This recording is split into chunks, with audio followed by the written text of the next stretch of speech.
Selamat datang di Podcast Mina, tempat bercengkrama ringan bersama sahabat Mina Poli di seluruh Indonesia.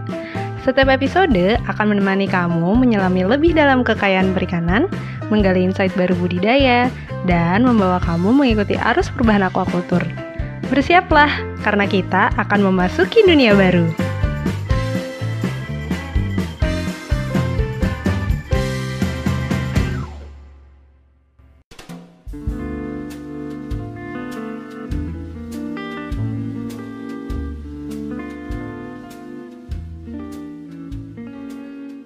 Halo sahabat Minapoli, saya Larasati sebagai host Podcast Mina. Oke, jadi sebelum kita mulai episode kali ini, saya mau berterima kasih banyak dulu nih buat para sahabat Minapoli yang udah dengerin Podcast Mina sampai episode ke-10 kemarin ya. Jadi kali ini bakal jadi episode terakhir di bulan Desember dan juga tahun 2020. Jadi semoga nanti di 2021 kita bisa bahas lebih banyak lagi tentang aquaculture dan juga pastinya semuanya dalam keadaan sehat ya dimanapun kalian berada. Oke, jadi masih seputar aquaculture tentu saja. Kali ini kita nih bakal ngobrolin hal yang berbeda nih dari sebelumnya. Karena kan sebelumnya kita udah sering bahas tentang sarana dan prasarananya di lapangannya itu seperti apa sih. Mulai dari mungkin kesehatannya, kemudian kualitas air, pakan, dan lain-lain. Nah, gimana kalau sekarang kita nih bahas tentang ikannya atau si komoditasnya itu. Karena saya yakin banget nih kalau di Indonesia ini nih, itu tuh punya kekayaan komoditas yang masih sangat banyak gitu untuk diekspor dan pastinya masih banyak yang nggak tahu nih sahabat Minapoli, termasuk saya sendiri. Nah, oleh karena itu hari ini nih, di episode kali ini kita sudah kedatangan penulis buku yang berjudul Ikan Lokal Perairan Tawar yang Prospektif Dibudidayakan. Yaitu kali ini kita sudah kedatangan Pak Muslim dan juga Pak Beni Heltonika. Selamat datang Pak Beni dan Pak Muslim. Selamat datang. Iya, sehat ya Pak ya?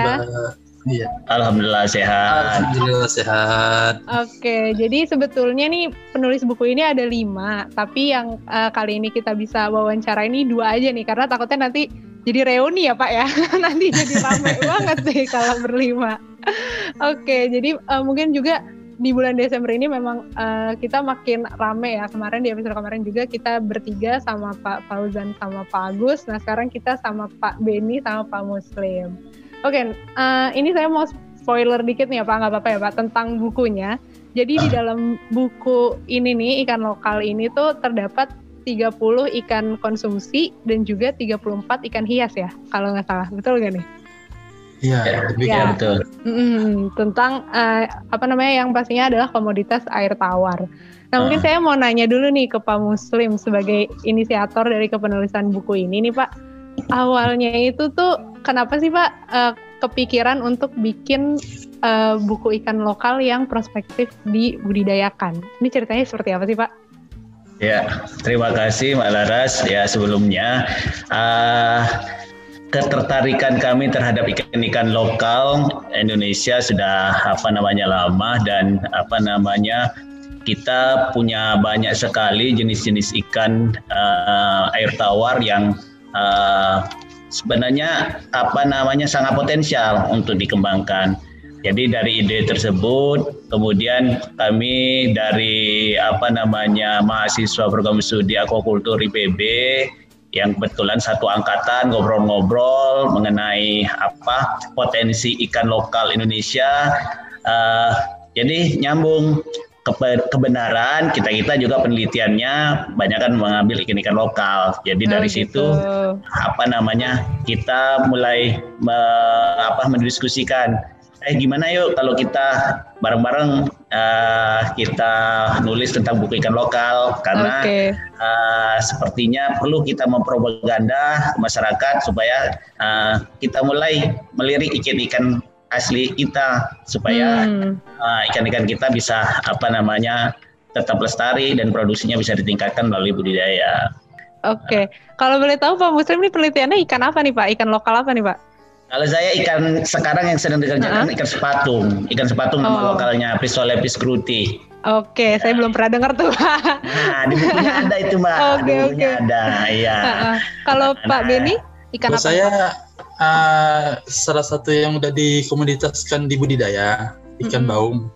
Ini gitu. bagusnya murus, namun kan masih banyak kendala ya. Arti kata kalau misalnya boleh saya kritisi sedikit kondisi sekarang, banyak rata-rata time series penelitian itu tidak tertata dengan baik. Bagaimana dari awal bagaimana ikan itu mestinya diperlakukan sampai apa. Nah, salah satunya kendalanya di baung itu kanibalnya sangat tinggi.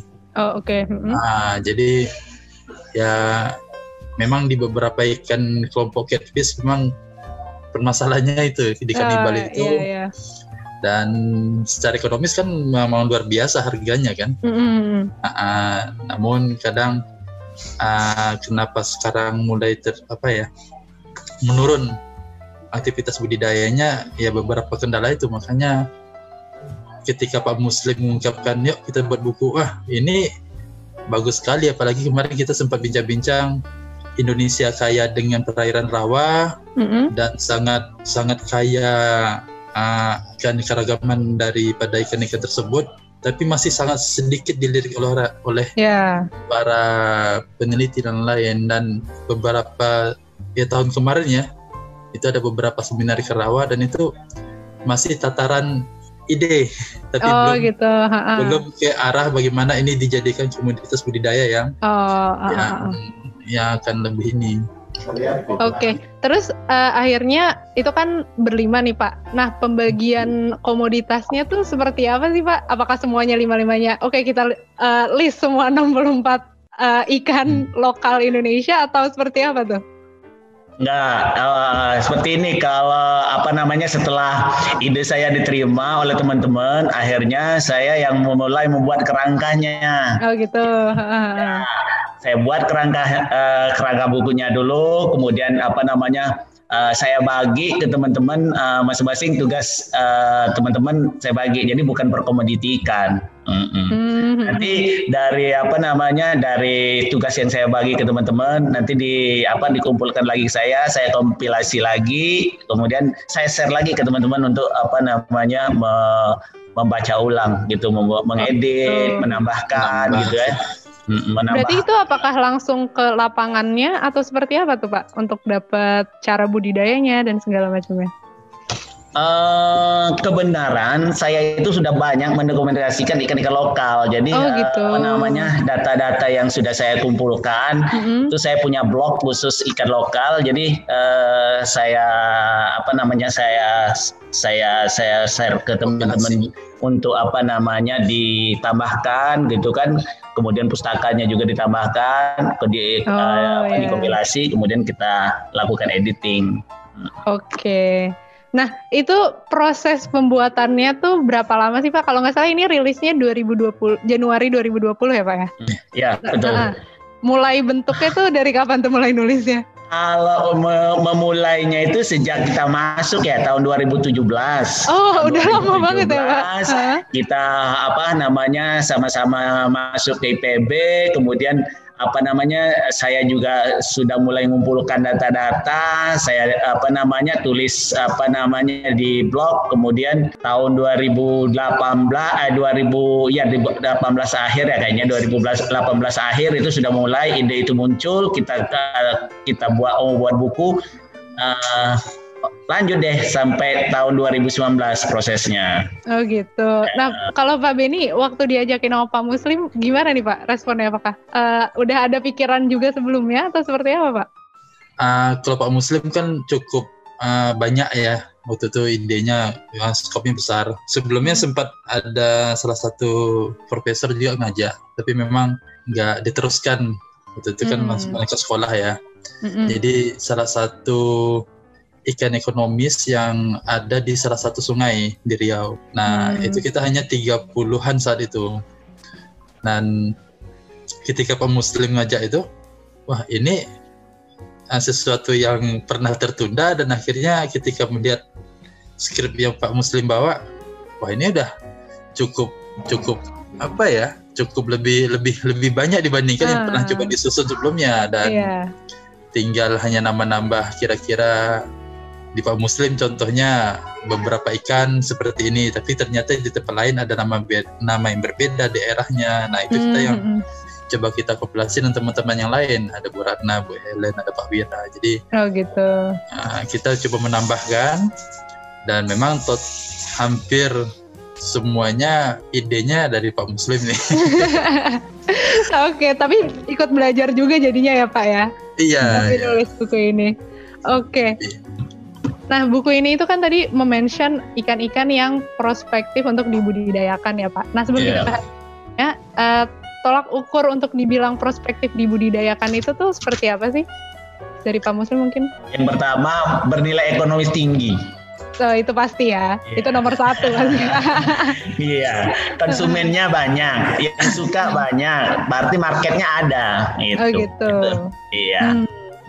Kemudian alasan lainnya nih Pak untuk ngembangin budidaya ikan lokal selain itu kan tadi dari sisi ekonomi ya Pak. Nah ada nggak sih Pak alasan lainnya mungkin dari konservasinya atau seperti apa?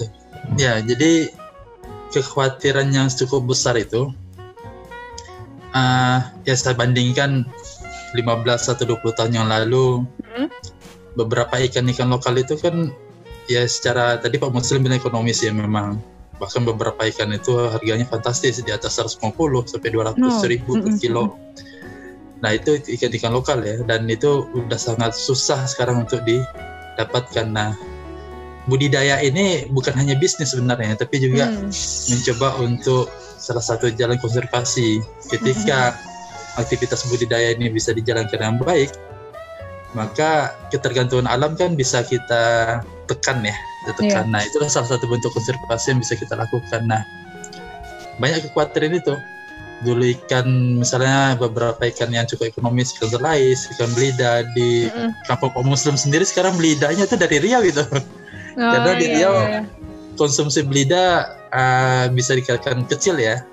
Tapi kebalikan dari Sumsel itu udanggalah masuk ke Riau. Jadi ada itu dari alam dan itu masih sangat panjang benar untuk dilakukan. Nah paling tidak ini salah satu bentuk usaha kita untuk menggugah ada yang mau untuk lebih konsen terhadap ikan lokal yang notabene mulai populasinya sangat terasa menurun. Mbak, saya menambahkan dikit. Iya boleh Pak, silakan. Selain memang tujuannya itu seperti yang dijelaskan Pak Benny tadi, juga kita juga ingin melestarikan sosial budaya. Ada beberapa daerah yang menjadikan ikan lokal itu sebagai budaya. Iya. Ya itu juga perlu, karena kalau ikannya nanti habis, budaya itu hilang. Contohnya ikan apa tuh Pak? Beberapa ikan misalnya digunakan untuk bahan baku industri pangan lokal, misalnya kan makanan khas misalnya kan. Nah, iya betul. Ikannya habis nggak ada ciri khasnya. Nih kayak di Palembang tuh kan pempeknya sekarang sudah macam-macam ikannya. Iya betul. Ya itu tadi yang melatar belakang pentingnya membudidayakan ikan lokal itu. Tapi kalau di buku sendiri ikan-ikannya itu memang sudah terancam punah atau populasinya sudah sangat turun, atau sebetulnya juga masih ada yang aman gitu bisa dibilang? Masih banyak yang aman sebenarnya. Jadi bukan khusus yang sudah red list ya. Tapi ada kok itu beberapa spesies yang memang endemik dan terancam punah gitu. Oke. Nah kalau dari daerah Pak Muslim sama Pak Benny nih, yang ikan lokalnya prospektif untuk dibudidayakan apa tuh Pak? Kalau di Palembang kayaknya ini ya, Sumatera Selatan ini kan gabus itu menjadi bahan baku pembuatan pempek itu ya, pembuatan kerupuk emplang dan sebagainya. Kemudian belida juga ya itu sangat prospektif untuk dibudidayakan di sini. Oke. Memang udah khasnya ya Pak ya, kayak semua orang tahunya kalau pempek itu kan. Iya. Oke. Nah, di buku ini saya juga lihat nih Pak, memang ada banyak banget ya jenisnya. Nah, saya lihat itu lele.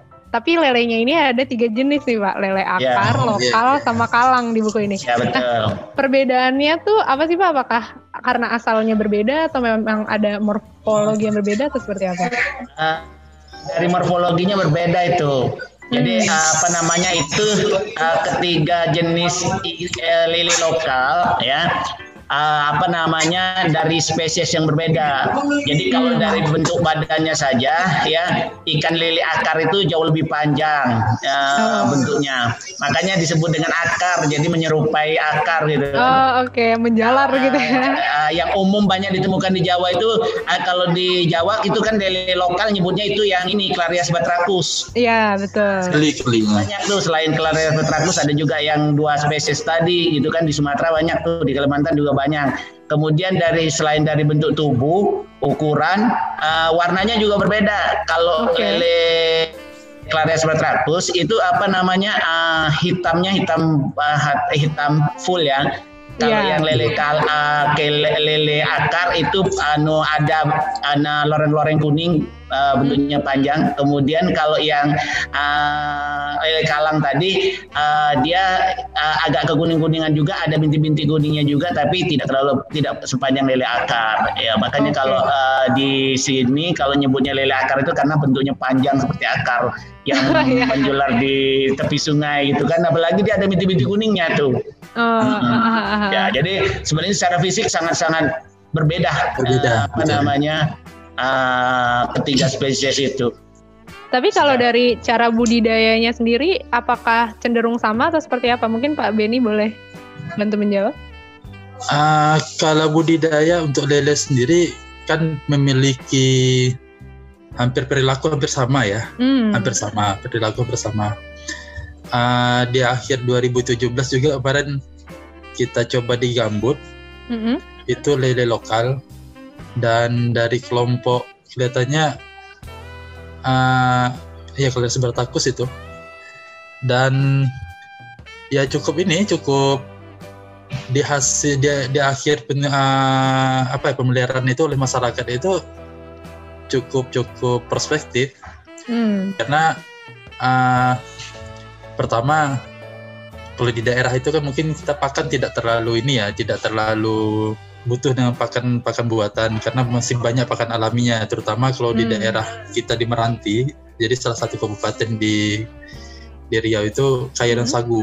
Nah, itu banyak pakan-pakan yang bisa pakan dari ulat sagu dan lain itu bisa dimanfaatkan. Jadi bisa dikatakan zero cost lah untuk pakan sendiri. Dan itu pertumbuhannya lumayan. Jadi dalam 3 bulan itu dari per kilonya sekitar 25.000, itu tanpa pakan buatan yang kita pasok, karena memang daerahnya kalau pakan itu didatangkan biaya cukup tinggi ya, karena dan itu pakan alami mesti banyak, itu bisa di harga 60-70 ribu per kilonya dan 3 bulan. Jadi sangat perspektif sebenarnya. Jadi cukup tinggi ya. Apalagi di beberapa tempat memang masih tinggi, sedangkan dalam ukuran kecil harganya masih murah. Ketika dipelihara mau saja masyarakat memelihara, itu kan cukup bisa meningkatkan value ya bagi kita. Iya, betul. Berarti sistem di sana itu kalau ikan-ikan lokal ini apakah cenderung memang masih tradisional atau seperti apa, Pak? Kemarin karena Gambut itu pertama ya, kalau dalam budidaya kan ada beberapa syarat ya, kolam dan lain. Gambut kan tidak bisa menahan air. Akhirnya kemarin kita coba pakai sistem kolam tapi menggunakan terpal. Karena Gambut tadi tidak bisa menahan air. Ketika musim kemarau tentu nggak ada air nih kolamnya. Iya, betul. Dan jadi kita coba bawa adopsi sistem budaya modern bawa ke masyarakat, tapi dengan penambahan tadi ya, buat kolam tapi kita pakai terpal. Untuk lele apalagi risikonya kalau di Gambut kan dia akan menggali ya. Padahal tadi Pak Muslim tadi ikan akar, lele akar itu sangat kelompok lele ini sangat sangat suka membuat lubang ya Pak Muslim, bahkan bisa hilang dari kolam. Gitu. Maka salah satu teknologi kalau di daerah kolam mungkin perlu dikasih jaring biar tidak kehilangan ikan kita nantinya. Oke, berarti banyak ini ya, sifat-sifat yang perlu kita pelajari lebih jauh lagi ya ternyata. Nah, itu dia salah satunya Mbak. Maka tadi saya bilang tadi di awal, banyak ikan-ikan lokal kita nih informasinya masih sangat parsial. Jadi mungkin nanti ke depan kalau memang dari pemerintah atau mungkin dari suatu institusi bisa merangkum dari A sampai Z suatu ikan. Ya, ikan ini misalnya kebiasaan makannya bagaimana, pola jadi sampai reproduksinya, sampai pembesaran. Nah, kira-kira nanti bisa tidak di treatment dengan cara budidaya konvensional pakannya, karena itu kan perlu proses ya. Iya, betul. Nah, ini yang mungkin perlu disusun yang baik. Nah, paling tidak buku yang kami susun ini menjadi sebuah trigger.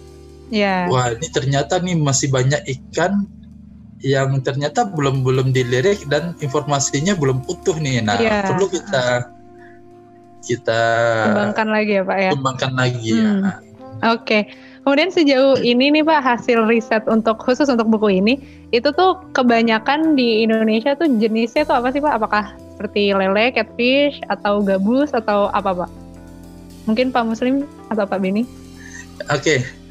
Kalau untuk ikan-ikan lokal di kampus saya sendiri di Undri, itu beberapa ikan lokal itu udah mulai banyak dikaji. Jadi beberapa dosen melibatkan mahasiswa untuk mengkaji ikan lokal karena memang masih banyak data informasi yang masih miss ya, yang perlu kita lihat karena namun belum sampai tataran budidaya secara konvensional betul, kecuali mungkin seperti beberapa ikan itu baung itu mungkin dari pembenihan, dari apanya udah sampai pembesaran udah, tapi memang beberapa titik masih perlu diperbaiki. Nah, jadi sejauh ini kalau yang betul-betul menjadi komunitas budidaya itu masih belum sepenuhnya dikerjakan. Seperti baung sendiri ini di tahun 2019 kemarin di tataran masyarakat mulai banyak yang berganti komoditas. Gitu. Kenapa tuh Pak? Jadi pindah ke nila akhirnya karena tadi beberapa tadi kejadian contohnya nggak masuk nih bisnisnya, arti kata keuntungan sangat tipis, lalu waktu ini dibutuhkan sangat panjang. Nah, ini mungkin yang perlu dikaji lebih jauh ya, bagaimana mungkin bisa dipersingkat, seperti nila mungkin dulu sekian bulan, sekarang 3 bulan 4 bulan udah bisa panen. Nah, ini kan salah satu yang mungkin teknologi tertentu yang dibutuhkan nanti dalam budidaya ikan. Tapi untuk saat ini ikan-ikan lokal ini tuh pertumbuhannya bisa dibilang cukup cepat gak sih Pak? Tergantung ikan nih Mbak. Oh gitu. Okay. Jadi beda ikan beda responnya. Jadi ada ikan itu yang memang butuh waktu lama. Kalau baung itu contohnya untuk mencapai ukuran 2 on itu 200 gram itu butuh sekitar 5-6 bulan bahkan lebih. Oh, cukup lama gitu ya. Jadi kalau seperti yang udah ada juga tapah, tapi tapah ini masih belum bibitnya ataupun anakan itu masih dari alam. Jadi belum ada yang berhasil untuk memijakkan, dan itu dalam waktu setahun itu bisa berat 2 kiloan dipanen. Udah ada beberapa. Nah, kemudian Pak, kalau misalnya untuk, kan ini ada juga yang ikannya endemik ya, jadi memang dia khusus bisa dibesarkannya di daerah itu saja. Nah, menurut Pak Beni dan Pak Muslim, apakah memang sebaiknya budidayanya ini terus dikembangkan sampai akhirnya dia bisa dibudidaya di tempat lain, atau memang sebaiknya difokuskan dulu saja nih di daerah itu? Mungkin dari Pak Muslim boleh silakan. Oke. Ya, kalau ikan endemik mestinya harus dibudidayakan di habitatnya. Karena endemik itu kan sifatnya kan spesifik ya. Jadi harus kita upayakan untuk dibudidayakan di habitatnya, di tempat asalnya. Kalaupun nanti sudah berhasil ya pembudidayaannya, kemudian mau diintroduksi ke tempat lain, belum tentu juga cocok, karena biasanya ikan endemik itu kan memiliki syarat-syarat khusus satu habitat yang dia bisa hidup di situ. Jadi harus di tempatnya. Endemik kita banyak sekali di Indonesia, tapi belum kita pedulikan. Ya. Kemudian kalau misalnya untuk ikan endemik ini tuh teknologinya yang sebaiknya diterapkan atau sistem budidaya yang diterapkan itu seperti apa sih Pak? Apakah memang sebaiknya dipelihara saja di alam atau seperti apa? Ya sebenarnya sama dengan ikan-ikan yang tidak endemik ya. Yang pertama kan harus mulai didomestikasi ya, dijinakkan dari alam liarnya ke alam terkontrol. Kemudian diupayakan untuk dia bisa bereproduksi, ya kan? Kalau sudah berhasil bereproduksi, baru untuk menjaga kelestarian alam di restocking habitatnya itu supaya dia tidak punah. Oke.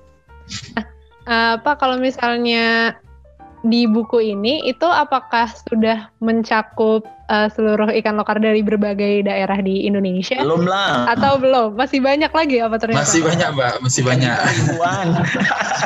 Ikan kita jutaan.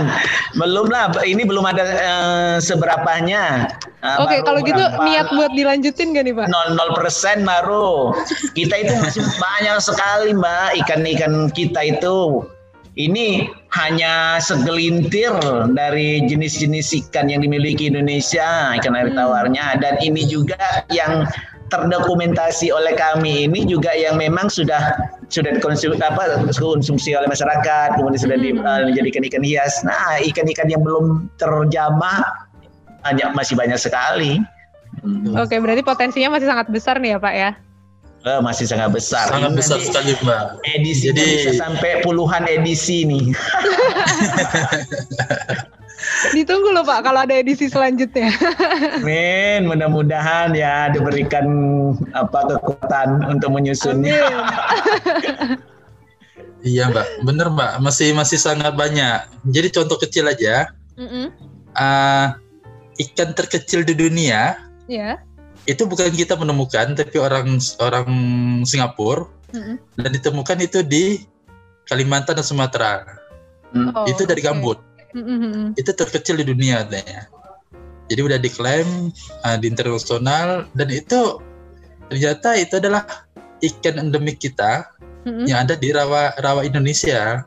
Gitu. Dan dia menemukan itu di Kalimantan dan di Sumatera. Nah ini salah satu yang disayangkan, ikan kita kok orang yang klaim kan? Iya betul, sayang banget kita cuman tempatnya aja ditemuin, tapi yang nemuin bukan kita gitu ya Pak. Bener Mbak. Jadi kata Pak Muslim tadi, ini masih 0%, sedangkan kasanah ikan lokal kita itu sangat-sangat luar biasa. Betul. Oke. Nah menurut Pak Beni dan Pak Muslim nih, kalau misalnya akhirnya budidaya ikan lokal ini bisa terus dikembangkan gitu, ini kira-kira akan seberapa berpengaruh sih Pak terhadap perekonomian di negara kita ini? Pengaruh lah pasti ya. Yang pasti kalau ikan ini diangkat ya sebagai suatu komoditi aquaculture, ini juga memiliki nilai ekonomi yang tinggi. Sudah banyak ya contoh-contoh ikan-ikan lokal kita ya yang memiliki harga yang sangat fantastik. Betul. Ya, kayak sekarang nih lagi demen ikan jenis cana, maru misalkan. Itu ikannya mahal kali, ya kan? Kemudian kelompok ikan cupang, itu kan juga kita banyak ikan cupang. Betul. Cupang lokal kita nggak terangkat nih, kan sekarang sudah banyak ikan cupang hybrid, sedangkan kita banyak sekali jenis-jenis cupang endemik yang kecantikannya mengalahkan ikan-ikan hybrid ini, dan harganya sangat fantastis itu. Kalau menurut Pak Beni gimana Pak? Ya, jelas itu akan sangat, ketika memang itu menjadi sebuah komoditas yang sustainable di budidaya, maka itu akan sangat membawa pengaruh ekonomi. Karena rata-rata ikan-ikan lokal itu harganya cukup fantastis. Cukup fantastis. Contohnya ada dari kelompok ikan catfish itu harganya sampai 150-200 ribu per kilo. Wow, oke. Itu mahal banget. Itu ikan lokal dan itu sekarang sangat susah ditemukan. Bahkan contoh lain jenis ikan tor ya Pak Muslim. Ikan tor itu torsoro yang gold itu contohnya teman itu pernah nemukan di Aceh. Itu harganya lebih mahal lagi dibandingkan tor yang mungkin satu piring itu hampir 1 jutaan gitu. Jadi memang kita masih ya, ini ya. Iya. Oke, berarti ini masih sangat panjang dan masih sangat bagus untuk terus digali lagi nih ya Pak ya, untuk ikan-ikan budidaya ini. Betul, karena kita sangat beragam, jenis ikannya sangat banyak, kemudian keunikannya tersendiri itu. Oke, Pak Muslim sama Pak Benny, saya mau nanya nih, kalau misalnya sahabat Minapoli pingin mendapatkan buku ini tuh bisa diakses atau bisa dibeli di mana nih Pak? Bisa diakses secara online, sudah ada. Cek aja di Google Scholar, masing-masing penulis itu sudah ada versi online-nya. Kalau mau versi cetaknya bisa menghubungi masing-masing penulis, bisa. Oh bisa ya, berarti nanti bisa lewat Minapoli nanya terus nanya lagi ke Pak Muslim atau ke Pak Benny. Boleh ya. Kalau mau lihat versi online-nya udah ada juga, udah bisa dicek di Google Scholar masing-masing penulis sudah ada. Berarti search aja bukunya ya Pak ya, ikan lokal perairan tawar. Itu muncul kok di online. Oke, jadi itu bisa mengakses. Ya. Oke.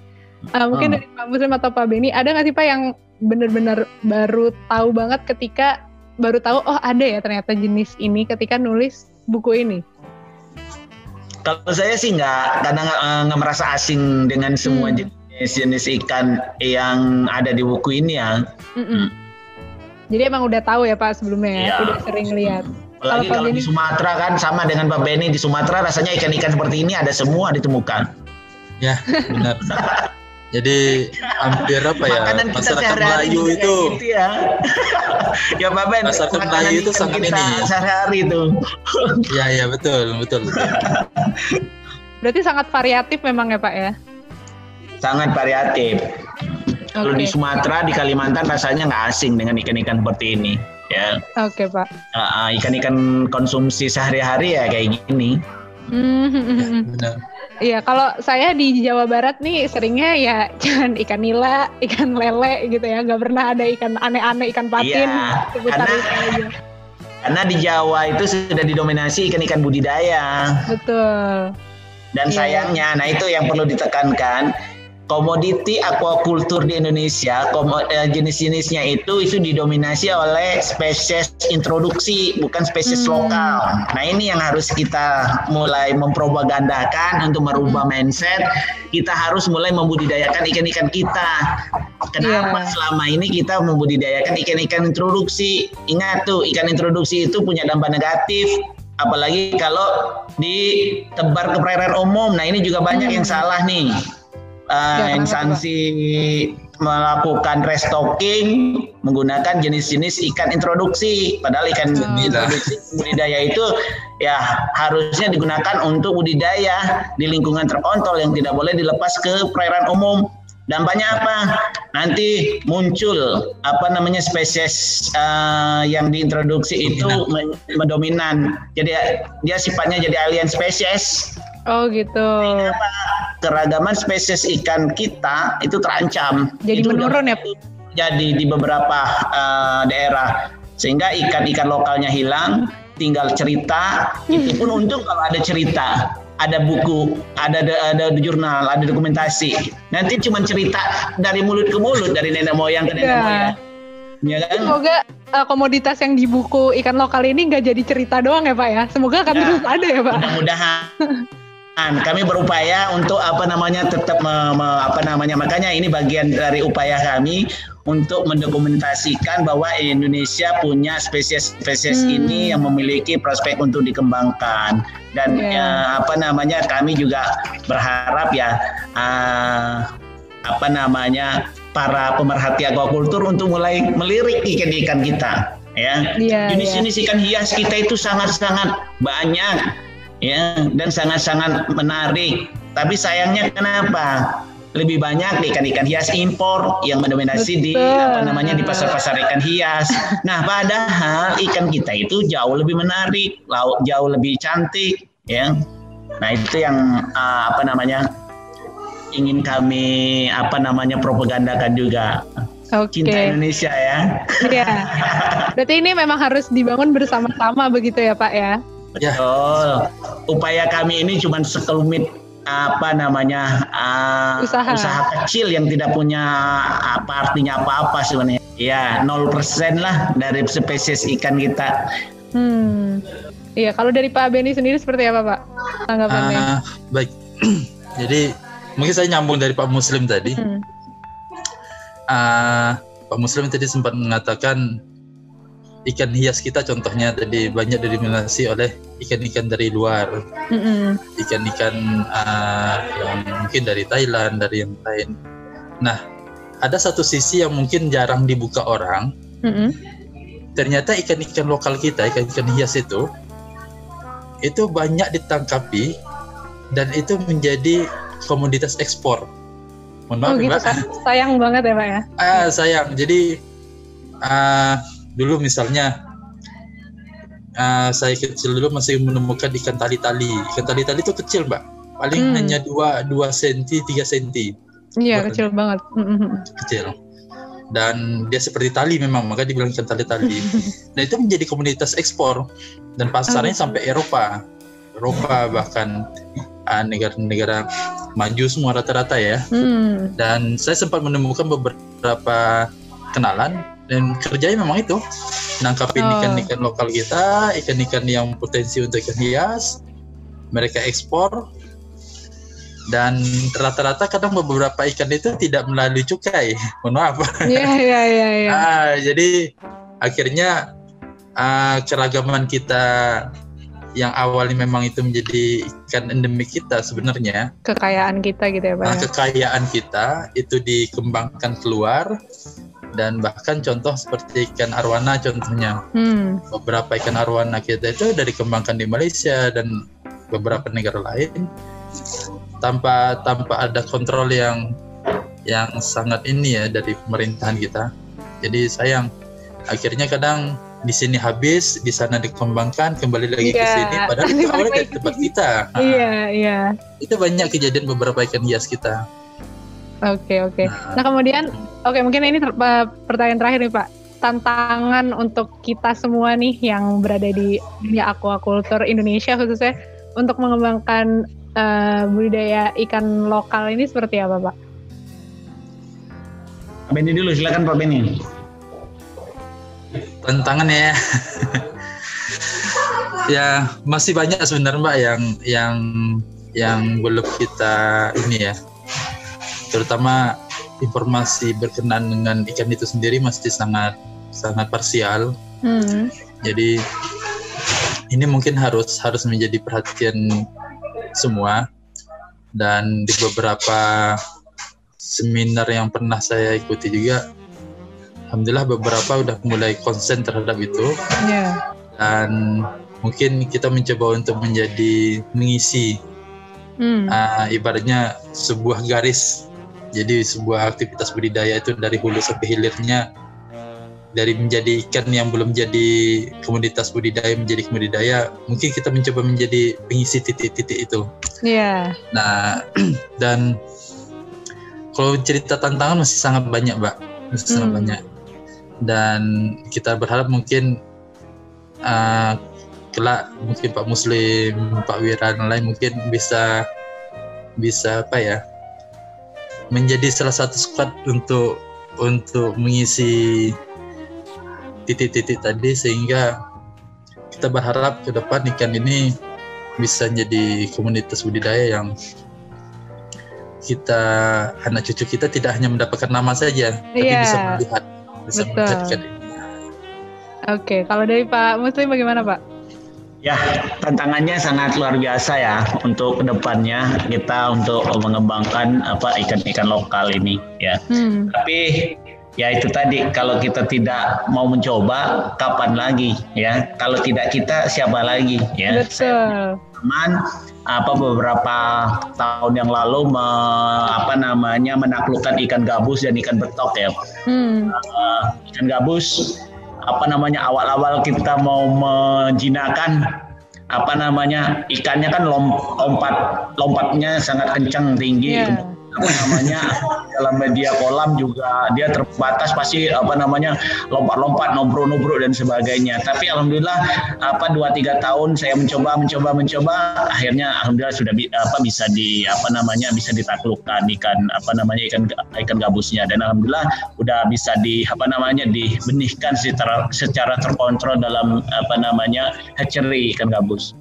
Ikan betok juga demikian awalnya. Jadi dari yang sekarang juga saya lagi menaklukkan ikan sepatung namanya. Ikan sepatung itu ikan lokal juga yang mungkin masyarakat belum banyak kenal nama ikan ini. Awal-awal saya juga pontang-panting juga, ikannya kan pasti ya namanya dari alam liar. Iya, betul. Dipelihara di dalam lingkungan terkontrol. Terbatas. Budidaya terbatas, semua faktor lingkungan berbeda dari alamnya ya. Tapi dengan kesabaran, ketekunan, insya Allah bisa, ya kan? Baik Pak, mungkin ini menyambung ke pertanyaan terakhir, bukan pertanyaan sih, mungkin ini pesan atau motivasi nih dari Pak Benny dan Pak Muslim untuk sahabat Minapoli di luar sana yang sedang atau akan memulai mengembangkan ikan lokal, seperti apa Pak? Kalau dari saya yang jelas, jangan sampai ikan-ikan lokal ini hanya menjadi cerita, jadi dongeng. Iya, betul. Tapi kita tidak bisa menjaganya. Anak cucu kita hanya mendengar, oh dulu ada ikan ini. Dan saya pun beberapa ikan ada beberapa yang hanya jadi cerita saja. Dulu ada ikan ini di sini, di sungai ini. Nah, dengan pembangunan yang tidak ramah lingkungan, merusak habitat, akhirnya banyak ikan-ikan dulunya yang masih bisa kita temukan di sungai tersebut, sekarang udah nggak ada lagi. Jadi ya contoh tadi seperti lele. Salah satu sungai dekat rumah saya itu lele akar, lalu beberapa ikan itu masih bisa ditemukan. Tapi dengan pembangunan yang tidak, yang tidak ramah lingkungan tadi, akhirnya ya lele akar itu sampai sekarang bisa dikatakan tidak ditemukan lagi dari sungai tersebut. Itu contoh. Jadi kita mencoba memulai seperti Pak Muslim katakan tadi, kalau bukan kita siapa lagi? Kalau kita sekarang kapan lagi? Dan kita berharap ikan itu bisa tetap eksis, dan kita mencoba untuk dan tidak menjaganya itu dengan usaha budidaya tersebut. Baik, terima kasih Pak Benny. Boleh silakan Pak Muslim.